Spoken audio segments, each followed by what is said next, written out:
When the law fails and no more loopholes could be found, could a gentleman's agreement between two of the world's biggest rivals actually save comics?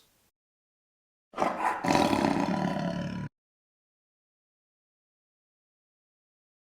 guys, welcome to Hydra Collectables, where we let our geek flag fly. My name's Luke and I'm your host, and today I'd like to talk to you about how in 2023, Disney's most beloved mascot, Mickey Mouse, might actually be entering the public domain. 3 simple circles, a quarter and 2 dimes, probably the most universal symbol ever created by man, or mouse. Just imagine it, in 2023, every single theme park around the world, overnight, will legally be allowed to own their very own Mickey Mouse mascot. It's a crazy thought, it seems like madness, I know. Now a lot of you mathematicians out there, you are probably doing the equations as we speak and coming to the conclusion that Mickey, Disney's #1 rodent, should actually already be in the public domain. And you know what? You're not wrong. Disney has done a remarkable job in changing the law over the last few decades, so much so that in 2019 all works from 1923 actually became part of the public domain. Let me pause right there so that we can take that in and think about that sentence for just one moment. You see, what made this so special is that this hadn't actually happened for over 20 years. That's right, for over 20 years nothing new had entered the public domain, all thanks to Disney. Now you'd be correct in assuming that items would enter the public domain on a yearly basis, but Disney and their smart and powerful lawyers had put a stop to all that. In 1998, works from 1922 were about to enter the public domain, and this concerned the likes of Disney.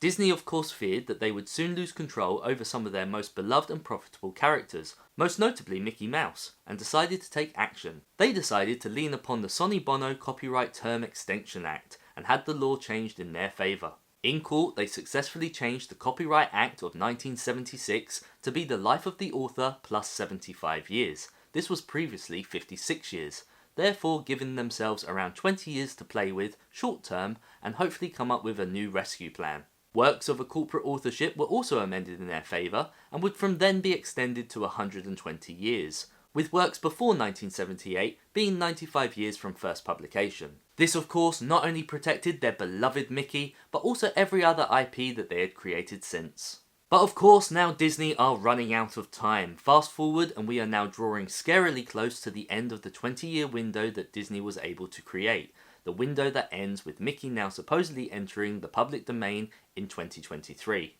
Can the Disney lawyers find another loophole? I'm sure everyone is hoping that they can, and I'm sure they will. After all, if Mickey goes, so too do all the other IPs owned by rival companies.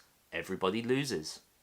So if the worst was to happen, what could these media giants actually do? Will we fans just simply begin to see unofficial superhero crossovers such as Superman and Batman moving over into Marvel? Will Mickey Mouse suddenly have a run-in with Elmer Fudd? All this and more can surely happen when the time comes. It's scary to think, but also quite exciting, and this isn't limited to mascots and cartoon characters, this also affects comic books.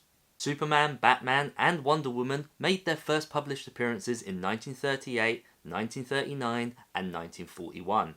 And so, if the math is correct, Superman would actually enter the public domain on January the 1st, 2034.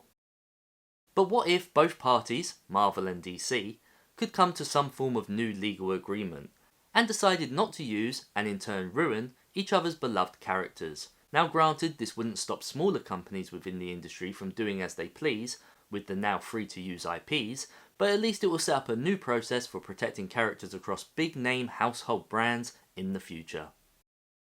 What do you guys think about Mickey entering the public domain in 2023? Are you all for it, or do you think that we need to keep this safe and have this thing, this precious icon, protected at all costs? Are you worried about what it means for other IPs across the table? Or are you happy that everything should just be a fair use for everyone? Let me know your thoughts down in the comment section below. If you enjoyed this video, if you felt like you learned something, please hit that like button. It goes a really long way to letting the YouTube algorithm know that we are here. If you enjoyed this video and want to see more content similar to this, you can check out this playlist right up here. And until next time, I'll see you in another life. Take care.